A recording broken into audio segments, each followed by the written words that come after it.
surgical oncologist, a medical oncologist. What does that even mean? So you're kind of brought into this world where you have more doctors than you can count, and what do they actually do? And so specifically as it relates to Chordoma, you have the surgical oncologists, and think of them as the army. They're the ones going in, potentially doing those resections, and their training typically consists of anywhere from 6 to 8 years, depending on subspecialization. And they usually only treat one disease site. So I'm a sarcoma surgeon, or I'm a breast surgeon. They usually specialize on a specific type of the body. Medical oncologists are typically trained to treat all disease sites. It's usually 6 years of practice, and they're more of the Navy, something that goes through your entire body: medicine, systemic therapies, immunotherapy, vaccines, and whatnot. And then radiation oncologists, we come into the Air Force, and it's kind of the reference because we can put radiation anywhere we want in the body. You don't see it, you don't feel it, it comes in, and we can deliver it there. But most radiation oncologists are trained to treat head to toe. So when I did residency, we treated head to toe. And so as it relates to Chordoma, unless you specifically go to a practice, maybe a proton center, you may read a radiation. Many of you probably, when you first saw a radiation doctor, they said, look, I've never treated a Chordoma, let's send you to a proton or carbon center where they have. And so unless, much like a medical oncologist, unless you specifically seek it out, you may never have treated a patient like that ever before, or even seen a patient like that before. And so obviously, Shannon and Andrea, obviously they do a fantastic job maintaining the doctor directory, which I'm sure you're all aware of, that kind of can point you into directions for people who may have a little bit more experience. And if you look here, why does that matter? And so I was told, oh, it matters to go to somebody who's done this before. And it makes sense, like if you're doing anything, somebody who's doing something specialized is just gonna get better at doing that. Any mechanic, any sophisticated electrical engineering work, whatever it is. And so I know this is a little bit small. I should have just, it's a paper we looked at both chordoma and chondrosarcoma. And I'm showing the chondrosarcoma because obviously it shouldn't be mixed together, but in the NCDB database, what we found is we looked at academic and non-academic centers, and this is the survival. And you can see the academic centers, they had better survival in those patients. And we also saw that in the chordoma. And it was also mainly because of the volume.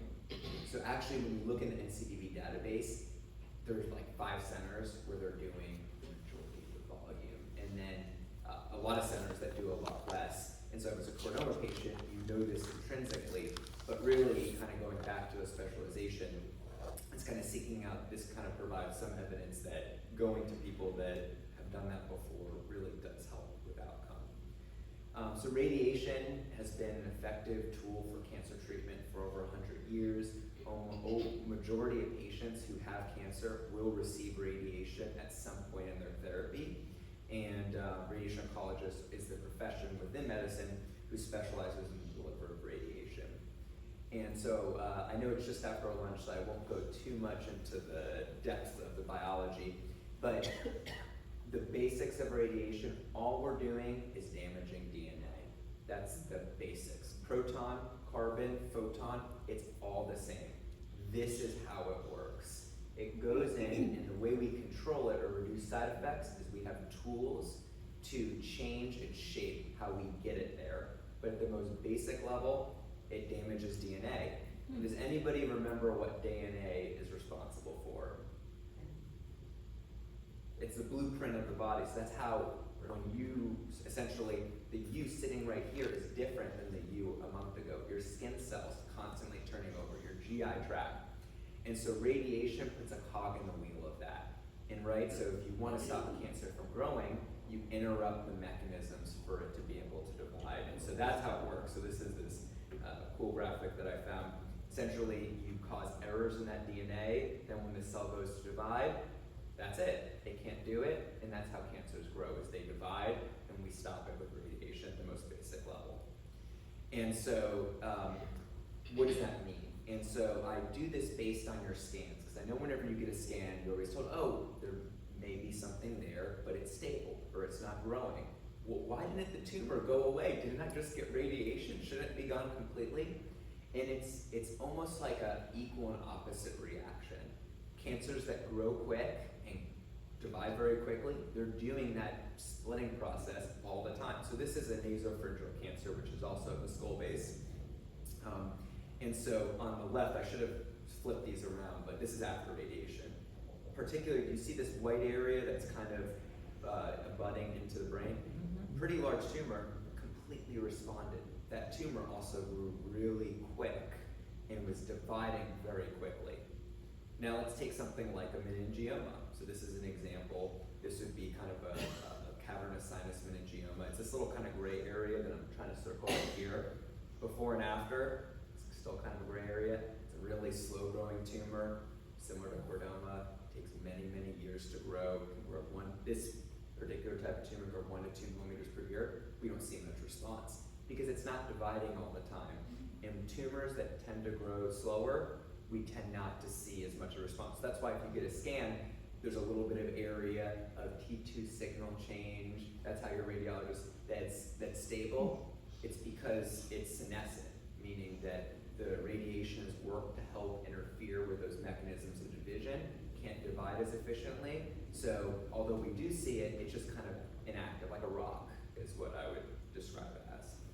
And then so we use radiation both in the curative as well as palliative treatment to also improve quality of life. So in cure, we're trying to eradicate it, stop it from ever growing or progressing in the future. And palliative is say if a situation where a patient has a tumor that's in an area, we know we can't remove all of it, maybe the medicines aren't working as well as we would hope, but we can maybe give a spot treatment of radiation to improve symptoms, to improve quality of life. And so some of the terms that we use, and I'll put a graphic that probably helps explain this better. So adjuvant radiation, that's the term that you might hear. I got surgery, resection, and adjuvant radiation. Or I got, sometimes with, particularly with spine and sacrochordomas, you might get neoadjuvant or radiation before surgery. It's done mainly in a few centers, but I would say usually radiation comes afterwards, and that's the adjuvant term you may see in your medical record. So, well, what is adjuvant? Kind of bring it to a basic, kind of level. We're just getting the seeds that are in them. So imagine if you have a weed, that you pull the weeds, you try to get the roots, and then the radiation is getting any roots and little seeds that could have been left behind from the surgery. Because we know that a lot of tumors, particularly chordoma, can have tentacles and be reaching into areas that maybe the surgeon can't get, or maybe they can't remove, right? If you have a tumor in the skull base, they can't get a clear margin. If you know anybody who's had like a skin cancer, they excise it, they get a nice margin around it. Sometimes when you're for chordoma surgery, that could mean damaging your bladder and bowel function. That could mean dysfunction of cranial nerves. It could have very significant implications, and therefore the surgeon can't get that margin to potentially get those small seeds. However, there are also situations when the entire tumor can't be removed, and that would be definitive, because all tumors, maybe they aren't surgically resectable, or it's just really morbid. Maybe the surgery would cause dysfunction walking. Maybe it would cause bladder, bowel function. And that's a situation where you use radiation in lieu of surgery in order to preserve your quality of life.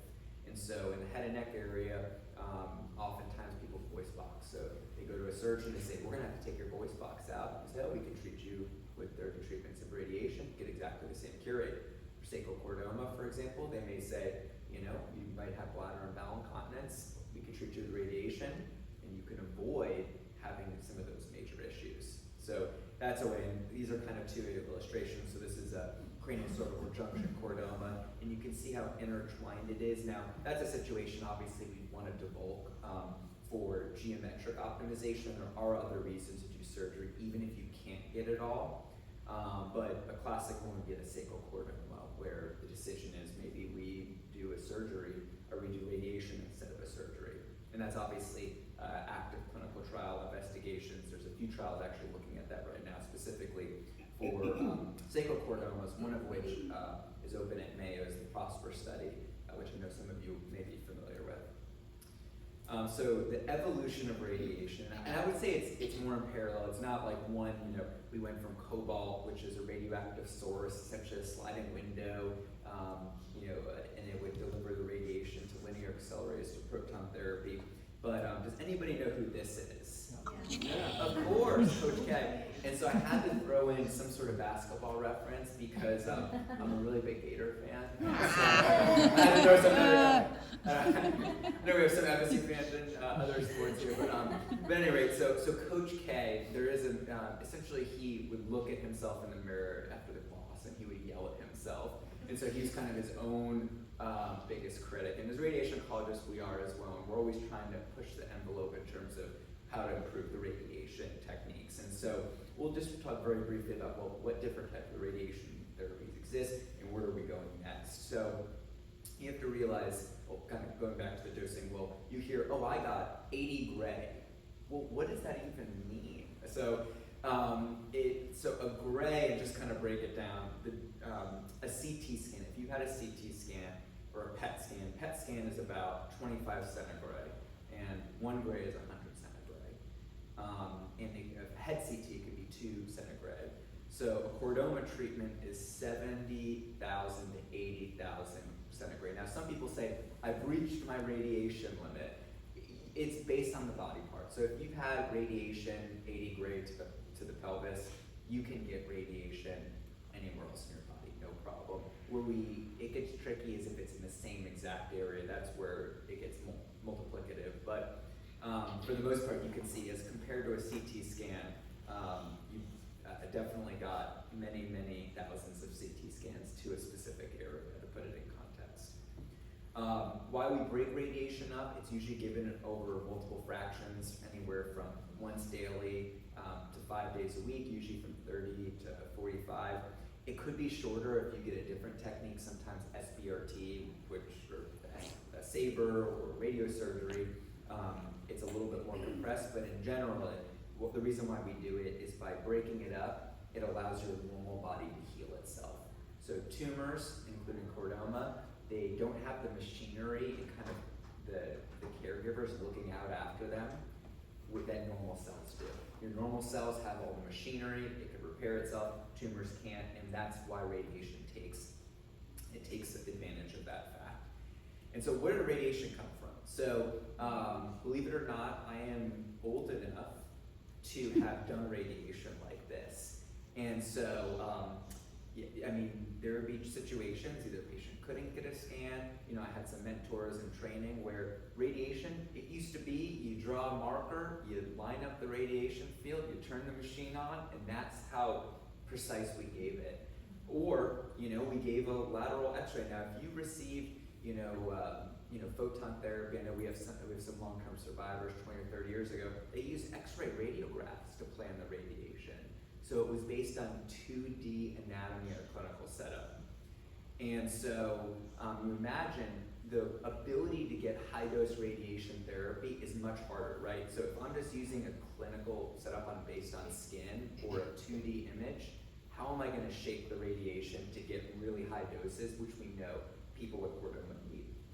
And so with the advancement in technology, computer processing speed, we're able, and as well as just medical imaging, 3D conformal is something you may hear, where we're getting a CT scan and we register, and that's 3D. Now we can plan in 3D. We're not just using an X-ray, planning with two-field, we can actually see 3 dimensions to map out the radiation.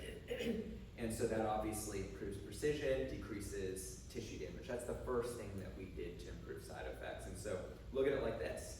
So even using a CT, this is what a 3D conform would look like. So look here at the bottom. Do you see this where it's kind of this rainbow color? Mm-hmm. And do you see how it just kind of just goes straight all across? It's not really shaped to what's underlying it. So that means that the full jawbone gets the full radiation dose, 100% of the dose. Whereas with IMRT, if you have that, I know that Denise had right there had the compensator where it was shaping the beam.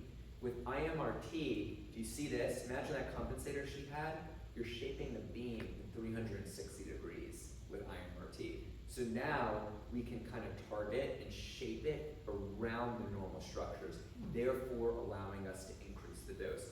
Why does that matter with chordoma? This is a paper from the MGH group back when Dr. Rich was a resident there, and what they found was, this is looking at survival, 100% at the beginning, over time, and these patients didn't do the greatest, right? We want to see survival curves that are better than this. But most of them didn't get high doses of radiation. Why? Because if you can't shape the radiation enough or use technology, you just can't get it there safely. And so that's where a lot of the advances in radiation oncology have come, particularly with IMRT, VMAT, and then potentially proton therapy, is shaping it so we can get enough radiation dose to be effective, because we know chordoma does need elevated radiation doses of above 70 gray or equivalent fractionation regimens. And so this is kind of examples. So being able to shape the radiation really allowed radiation oncology to cure more cancers and be able to deliver dose safely to those areas. Something else you might hear is radiosurgery in the skull base, brain, or spine. Those are common areas. There are different ways to do it, and essentially this is something called gamma knife. So patients immobilized, they go into this essentially vault-like area, and there's about 200, just over 200 sources that concentrate on a small area. And so it kind of gives you these little pinpoint areas. So common areas we use this. There are some centers that do this in primary management of primary and of chordomas. Otherwise, if you might hear a spot in the lung or a spot in the liver, a spot in another part of the body, this is a type of radiation which is usually delivered over one day, and it can concentrate it in very, very small areas. It can also be done in the body. So I sure imagine a lot of you have seen the Star Wars series, or at least one of them. It's kind of like it's kind of like a blast of radiation to a small area. So typically it can have very high control rates where we give it, and obviously this is of all tumors, not specific to chordoma when I say 90%, but it's really done for small areas. And the reason is because if it's like a blaster, you want it to be away from anything sensitive. So that's why oftentimes if you do SBRT, if you've heard of that, oftentimes they'll do a spacer. So I know, for example, the MSK group, they do a lot of radiosurgery. They'll often work with the surgeons to do a spacer for certain areas, or sometimes in the pelvis, you may have heard that as well. In the head and neck and skull base, sometimes it's hard to get a spacer in that specific area. So I would say that it's usually done more for the recurrent setting. Maybe the tumor overall is stable, but there's just a tiny little area that's growing. This might be a treatment that you use for that situation. And additionally, I won't go into the details, but specifically, radiosurgery can also be done outside the brain. When it's usually done in the brain and spine, it's usually referred to radiosurgery, but it could also be SBRT is another term for it when it's in other areas of the body. And then proton therapy. So the difference of proton therapy is every single thing that I've talked to previously was referring to photon-based radiation. Now, you can do radiosurgery with proton therapy, but typically it's most commonly done with photon-based techniques for kind of some technical reasons. And obviously proton therapy is 3D guided as well, so we have 3D imaging, image guided and 3D base planning. And so this is actually from the iBase system. So as you know, these machines are massive, usually on this, so the one we're building I'll kind of get to is in the second story. The reason is that it's usually a 3-story building. You're actually floating in air. You don't realize it, but this gantry you're suspended on the second floor, and it's rotating around you, 100-ton gantry. And then this is the cyclotron, which generates the protons usually from a gas. It's made in a plasma, sped up 2/3 the speed of light, and then directed with magnets to the treatment head. And so proton therapy is also not new. It was first thought of by Dr. Wilson back in the 1940s, was the first paper on it. It just wasn't really until we had the computer and some kind of technical software engineering to build these centers to deliver it, was it something that was used for cancer therapy. And I won't go too much into it, but essentially, because it's a particle, so you can control where it stops. Essentially, with proton therapy, the goal is to concentrate the most energy in the tumor itself. And so with x-rays, you get the entry dose as well as the exit dose. With protons, because you can concentrate the tumor, you get just a higher percentage or ratio within the tumor itself. And so William Bragg, does anyone know where he's from? William Bragg. I learned this about 2 years ago. I didn't know before. Adelaide, Australia. So he, because Adelaide was the site, there is the site of the Australian Proton Center. So they named it the Bragg Institute, which was, I thought was pretty neat. So pretty neat historical fact. Institute. Now, I know you all are going to be disappointed because I had a video that had Brad Roberts. If you go to YouTube on proton therapy, it has Brad talking about proton therapy, which I know some of you all have spoken to him, know him well. I know you know about proton, but essentially pencil beam is like a 3D printer. So it uses magnets to shape the radiation. So essentially we usually use around anywhere from 3 to 5 angles, and it kind of prints the radiation, almost like a resin would do. And that's how we shape the radiation to go to the delivered site. And so one of the benefits of protons is you can kind of get that high dose conformity similar to VMAT, as I talked about, which is a photon-based technique, but you don't get the exit dose. And when you're treating the high doses, 70, 80 gray, it makes more implications on the surrounding structure. So this is a photon CSI plan, so you can treat the entire cranial spinal axis and not give any radiation to the bowel. Imagine if you have a sacral chordoma, you want to limit the rectum. If you have a brainstem, if you've got a skull-based chordoma, you want to limit radiation to the brainstem, optic pathway, temporal lobes. And so that's one of the ways that we can help reduce some of those side effects. And so this was a paper that looked at, compared both chondrosarcoma and chordoma from NCDB database. And the top line is actually survival for patients treated at chordoma centers. And so they actually found that in the definitive and perioperative setting, there's a survival advantage for patients that got high dose proton over photon-based practice. Now, I will say there's a caveat, so if you notice that the difference in patients is small. So if you look here, like number at risk, set greater than 70 gray, less than 70 gray, we know dose greater than 70 gray is important for chordoma. It's very few number of patients.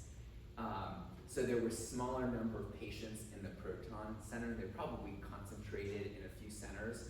Also, there's probably more expertise in the person who, if it's only 1 or 2 people and the data, it could be confounded because maybe, those are the people that were going to some of the best centers and they had some of the best people doing it. So I certainly think that there's a little bit of confounders in this, but it certainly shows that we need to dose escalate and that certainly going to a center of expertise is good, but it was associated with better outcome with patients who received proton as compared to other radiation modalities. But I do say that it is a confounded study, so whether it's the radiation by itself that led to that, it's hard to say definitively.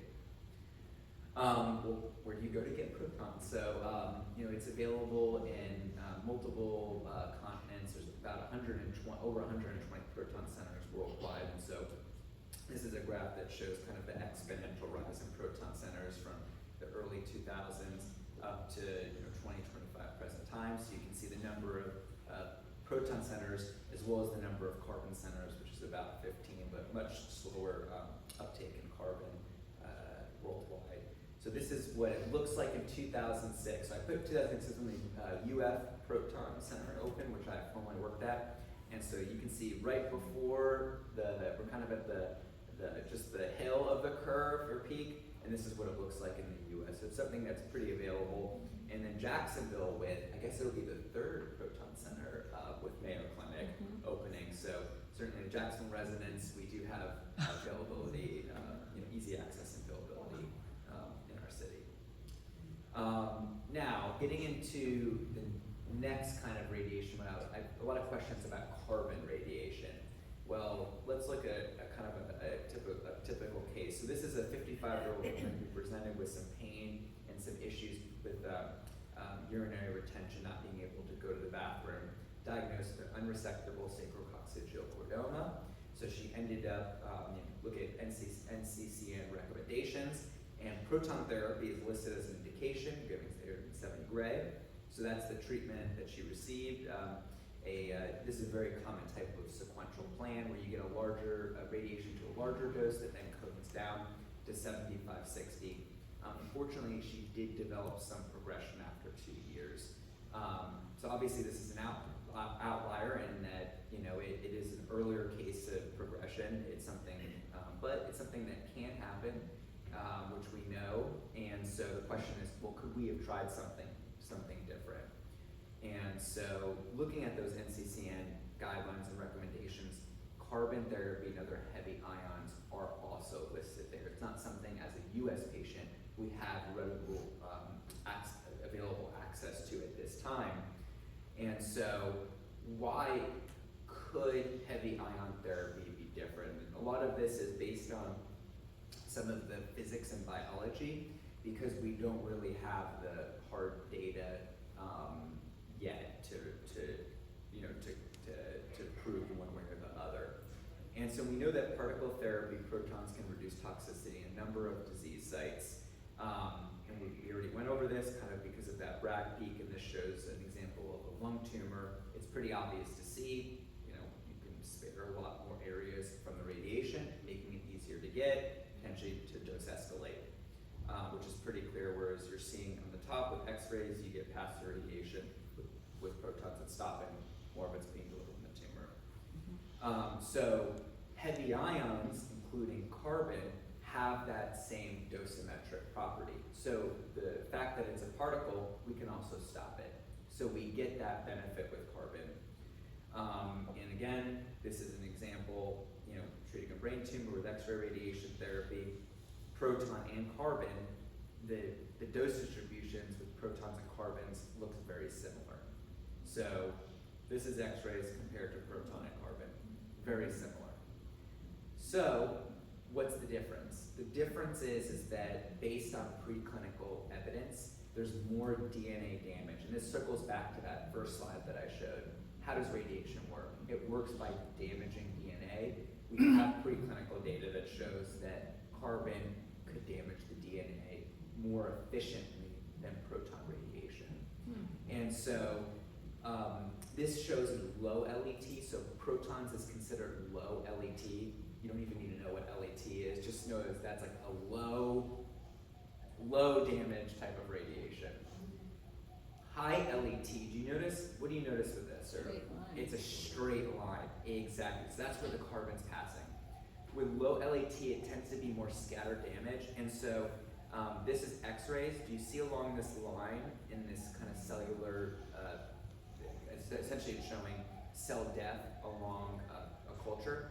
You can see that the X-rays, it's a little bit of dot here. As you go up in size of the particle, so helium or hydrogen atom, which is proton, is 1. You can see it's not really concentrated on the path. You get down to calcium, which is the atomic number is 20. You just see all this damage along the beam path. Carbon is 12, so it's kind of in the middle. You just get this accumulated DNA damage where the radiation's going. So obviously if we can shape it, we can get it to the tumor, that's great. We can potentially have more biologic potency for the same radiation. And so we see that both in physical data, also in cell culture data. So this is an in vitro study that looked at radioresistance. It looked at different cell lines, specifically for chondrosarcoma. And this is the surviving fraction. So you really don't need to know much other than the bottom. This is the dose. So for the same exact dose, this is the kill level. So 1 means 100, everything survived. If you go down to 3 gray, for example, when you use carbon ions, look at that cell kill, nothing survived. But you look at X-rays, like 80% survived. Probably exactly 80%, but the point is you can see for the same radiation dose, you're getting much more tumor kill for something that, like a chondrosarcoma, also can be, for certain situations, be more radio resistant. So there's in vitro and physical data that would point, well, maybe this could be more biologically potent.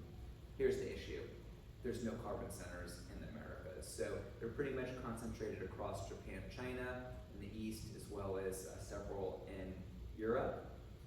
Did we have carbon in the US. Actually, the US was the first to have carbon. So in 1976, there was the Heavy Ion Center out of Berkeley.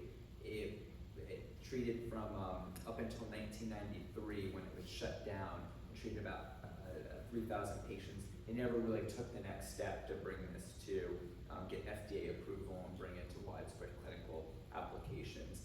And since then, the US has really kind of lagged the rest of the world in bringing this back, with Japan as the main leaders in this space.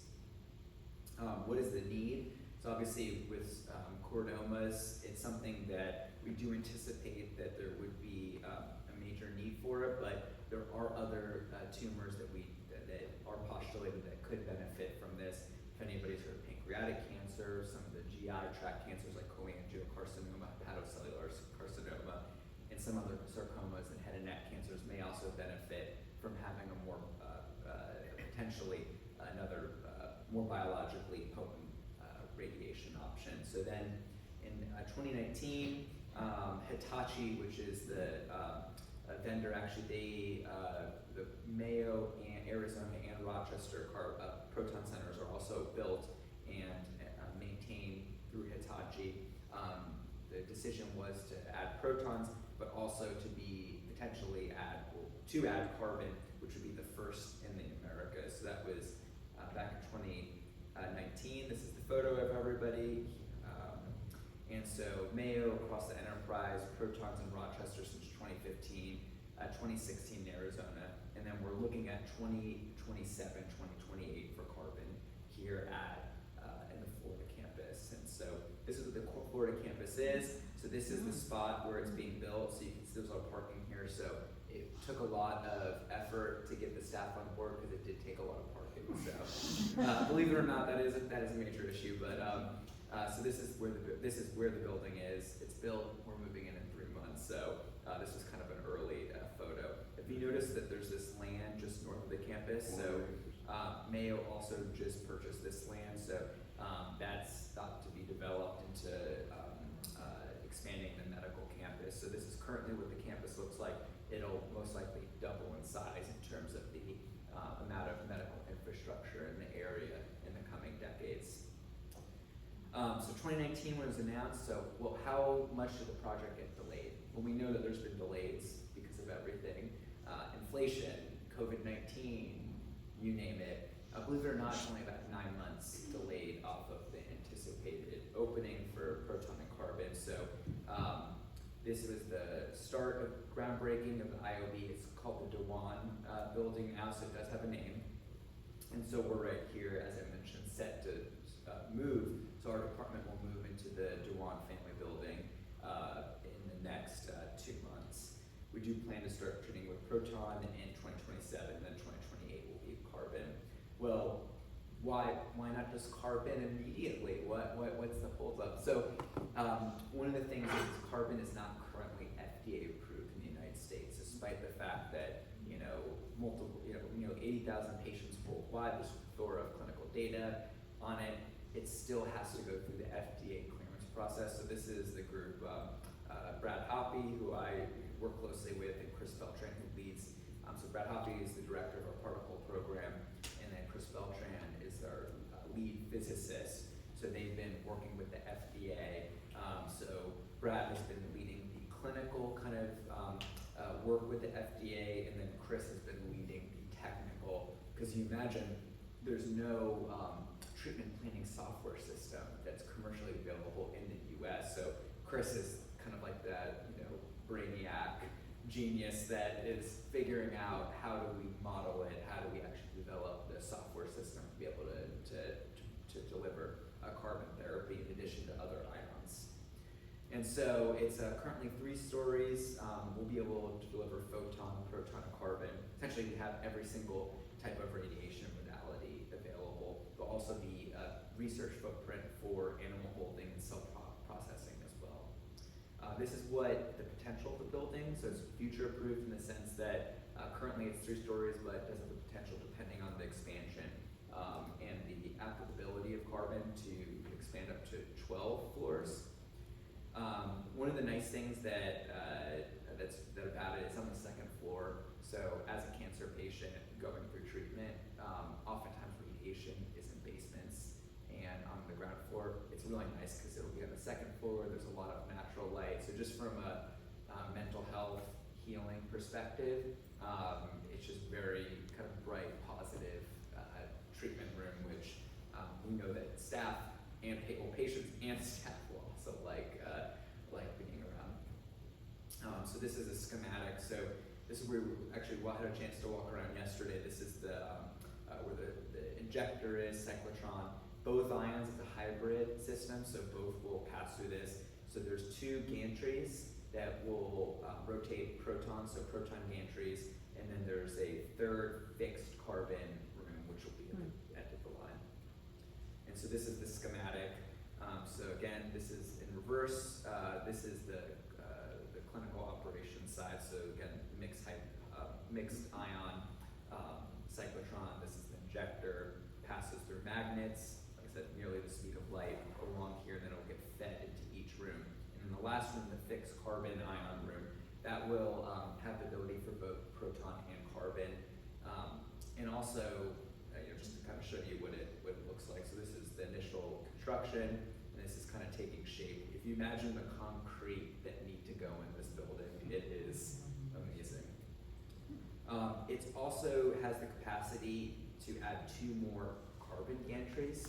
So in the future, if it does show that carbon is something that is useful, we do have the ability to add 2 additional gantries in the future. Now, whether that's the best way to do it or there is another solution, there are other ways to. The reason why a gantry is important is you get more degrees of freedom. Currently, the carbon will be fixed, so we have to rotate the patient rather than rotate the machine around the patient. But you imagine proton gantries on the order of 100 tons, carbon gantries are 40% bigger. So the manufacturing size, logistics to rotate a several 100-ton machine is much harder. So there are other innovative solutions that we're currently looking at. So time will tell whether that will be the solution or something else. And then this is the footprint of the whole building. And just to show you that it's real, it's being built, it's here, we're opening very soon. This is what it looks like. Actually, this is June of 2023. So in summary, thank you all for listening. Sorry if I went a little bit over time, but radiation is critical in chordoma treatment because oftentimes surgery alone, obviously if it can remove everything, that's fantastic, but if it can't, that's where radiation can come into play. Modern radiation techniques, both photons and protons. So photons can be very conformal as well. They can also shape and deliver high doses to areas that need and spare normal tissues too. So VMAT photons, they are also really good treatments in addition to protons and carbon. It just gives us more options that we can look at for any specific patient.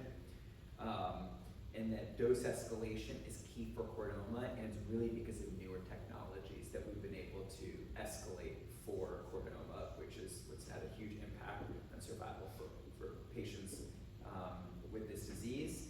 And proton therapy is often preferred. We prefer it just because of that reduced exit dose. That being said, there are situations where photons can be an equivalent treatment or just as effective. It just depends on every scenario.